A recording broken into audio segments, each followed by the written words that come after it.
Assalamualaikum warahmatullahi wabarakatuh. Selamat siang Bapak. Perkenalkan kami dari kelompok 3, Sistem Informasi Relasi Angkatan 2024, mata kuliah Sistem Cerdas 2026.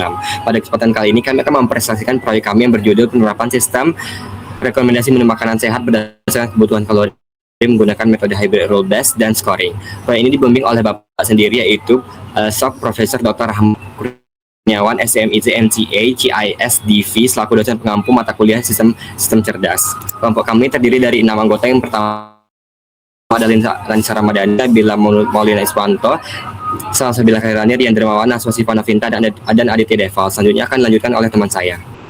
Jadi ada 3 permasalahan utama yang melatar belakangi penelitian ini. Pertama, banyak orang kesulitan menjaga pola makan sehat karena jadwal padat dan minimnya pengetahuan gizi. Kedua, belum ada sistem yang secara otomatis menghitung kebutuhan kalori harian secara personal. Ketiga, rekomendasi makanan yang sudah ada sebelumnya kebanyakan tidak berbasis makanan Indonesia dan tidak menghasilkan rencana makan mingguan yang terstruktur. Nah, dari ketiga masalah ini, kami membangun sebuah solusi berupa sistem rekomendasi makanan sehat berbasis web dengan menggunakan metode hybrid rule-based filtering dan calorie scoring untuk menentukan kebutuhan kalori personal, sistem menghitung BMI, BMR, dan TDII menggunakan persamaan Mifflin-Sengior.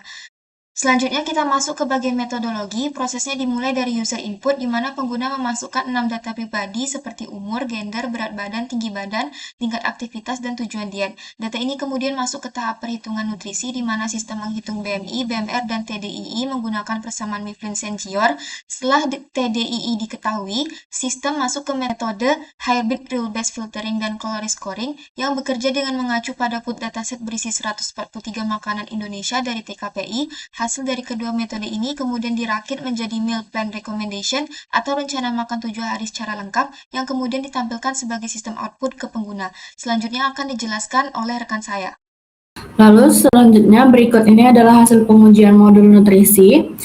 Membuktikan bahwa modul perhitungan nutrisi mampu menghasilkan nilai BMI dan TDI yang akurat serta mendukung penyesuaian kalori sesuai tujuan diet pengguna. Dan diarahkan ke kebutuhan tertentu seperti misalnya obesitas diarahkan ke weight loss, underweight ke weight gain, dan normal ke maintain weight. Hasilnya konsisten di semua data uji. Lalu selanjutnya akan dilanjutkan oleh rekan saya. Selanjutnya adalah metode utama. Sistem ini menggunakan pendekatan hybrid, artinya kita menggabungkan 2 teknik sekaligus, yaitu rule-based filtering dan calorie scoring. Langkah pertama adalah rule-based filtering. Bayangkan seperti ini, kita punya 143 makanan dan sistem harus tahu yang mana yang cocok untuk sarapan, mana untuk makan siang, dan seterusnya. Nah, rule-based filtering ini bertugas melakukan klasifikasi itu. Selain itu, setiap kategori makan punya jatah kalori harian yang sudah ditentukan berdasarkan pedoman gizi seimbang dari Kemenkes RI. Sarapan mendapat 25% dari total kalori harian, makan siang yaitu mendapat porsi sebesar yaitu 35%, makan malam 25%, sisanya dibagi untuk buah 5%, camilan 7%, dan minuman 3%. Jadi kalau misalnya TDI seorang adalah 2000 kalori, maka target sarapannya adalah 500 kalori, makan siangnya 700 kalori, dan seterusnya. Langkah kedua adalah kalori scoring. Setelah makanan sudah difilter berdasarkan kategorinya, sistem lalu menilai setiap makanan dengan rumus sederhana. Skor sama dengan target kalori dikurang kalori makanan. Semakin kecil selisihnya, semakin tinggi prioritas makanan itu untuk dipilih. Misalnya target sarapan adalah 500 kalori. Makanan dengan 490 kalori akan lebih diprioritaskan dibanding yang 450 kalori karena lebih dekat dengan target. Simpelnya seperti ini, simpel tapi efektif. Ini yang membuat sistem kita akurat tanpa perlu machine learning yang kompleks. Selanjutnya akan dijelaskan oleh teman saya. Baik, selanjutnya di dalam sistem kami ini terdapat metode pendukung yang membantu sistem agar bekerja lebih stabil dan akurat. Nama metode pendukungnya yang pertama adalah adaptive tolerance.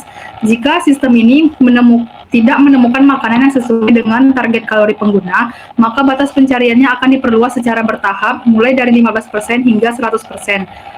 Dengan cara ini, sistem tetap dapat bekerja, memberikan rekomendasi makanan, dan tidak gagal dalam proses pencarian. Selanjutnya, yang kedua yaitu Dynamic Dinner Adjustment. Pada metode ini, kalori makan malam tidak menggunakan persentase tetap, tetapi dihitung dari sisa kalori harian setelah menu lain dipilih.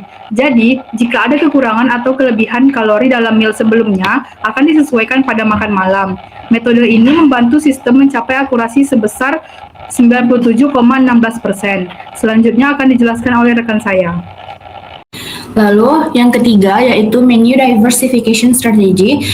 Sistem akan menghindari pengulangan makanan yang sama dalam satu hari, sehingga rekomendasi menu menjadi lebih bervariasi. Dengan metode ini, sistem dapat menghasilkan 42 menu unik dalam satu minggu tanpa duplikasi. Selanjutnya Selanjutnya, sistem implementation. Sistem ini dibangun menggunakan Flash sebagai backend dan HTML atau CSS untuk tampilan antarmuka, JavaScript untuk interaksi, dan Google Sheet sebagai backup data. Dataset yang digunakan terdiri dari 143 makanan Indonesia berdasarkan TKPI yang dikategorikan ke dalam 6 kategori, yaitu breakfast, lunch, dinner, snack, fruit, dan beverage. Selanjutnya akan dijelaskan oleh teman saya. Selanjutnya, evolution result. Dari hasil evaluasi, sistem mencapai MAE sebesar 14,6 KKAL dan akurasi 97,16%. User testing dilakukan terhadap 41 pengguna dan black box testing menunjukkan semua fitur berjalan dengan baik. Pengguna juga menilai sistem mudah digunakan. Selanjutnya, sistem output. Output yang dihasilkan sistem meliputi nilai BMI dan TDEE pengguna, meal plan mingguan lengkap dengan total kalori harian, serta fitur ekspor meal plan dengan format JPEG. Selanjutnya akan dijelaskan oleh rekan saya. Selanjutnya, dalam aplikasi kami terdapat dashboard yang dapat dilihat pada layar, maka kita perlu masukkan pada from pengguna ini nama dan jenis kelamin, usia pengguna, serta berat badan dari pengguna dan tinggi badan. Lalu kita bisa memilih antara tingkat aktivitas ringan, sedang, ataupun berat. Di sini kita akan pilih tingkat aktivitasnya sedang untuk mempertahankan berat badan. Lalu kita klik generate, maka akan menghasilkan akurasi dari BMI pengguna, kategori pengguna, kalori, tujuan dari pengguna, serta rentang BMI yang dimiliki pengguna. Dan ketika di-scroll, maka akan ada analisis sistem yang keluar sesuai dengan pengguna. Lalu ada keluar menu meal plan dari pengguna yang sesuai dengan tujuan yang pengguna inginkan. Seperti di hari Senin ada sarapan bubur ayam, makan siang, makan malam, buah, minuman, cemilan. Di sini juga keluar untuk kecocokan kalori dari makanan dengan yang tujuan pengguna. Di sini kecocokan kalorinya yaitu 100%, dan ketika kita scroll lagi sistemnya akan muncul untuk pengguna mendownload hasil meal plan pengguna. Lalu ketika di scroll lagi ada form yang berisi feedback pengguna. Di sini pengguna dapat mengisi feedback sebagai bahan latihan kami untuk memperbaiki sistem, sehingga pengguna bisa mengisi feedbacknya dengan memasukkan nama, lalu rating untuk sistem, dan saran atau komentar yang dapat diberikan pengguna kepada penyusun sistem. Sekian demo dari saya, selanjutnya akan dilanjutkan oleh teman saya.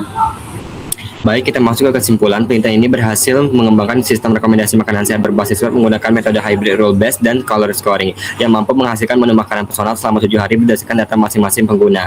Dari sisi performa, sistem menunjukkan hasil yang sangat baik. Nilai MAE hanya 14,6 kalori dan akurasi rekomendasi mencapai 97,16% dari 287 rencana makanan yang dievaluasi. Artinya kalori yang direkomendasikan sistem hampir selalu mendekati kebutuhan kalori sebenarnya. Seluruh fitur sistem juga terbukti berjalan dengan baik tanpa ada kesalahan dan mendapat respon positif dari pengguna dengan rating kepuasan 4,44 dari 5. Di mana 100% responden memberi nilai 4 ke atas. Jadi kesimpulannya, pendekatan hybrid sederhana ini terbukti efektif menghasilkan rekomendasi gizi yang akurat dan personal tanpa perlu machine learning yang kompleks. Baik, sekian dari presentasi kami. Mohon maaf jika ada kesalahan. Terima kasih. Wassalamualaikum warahmatullahi wabarakatuh.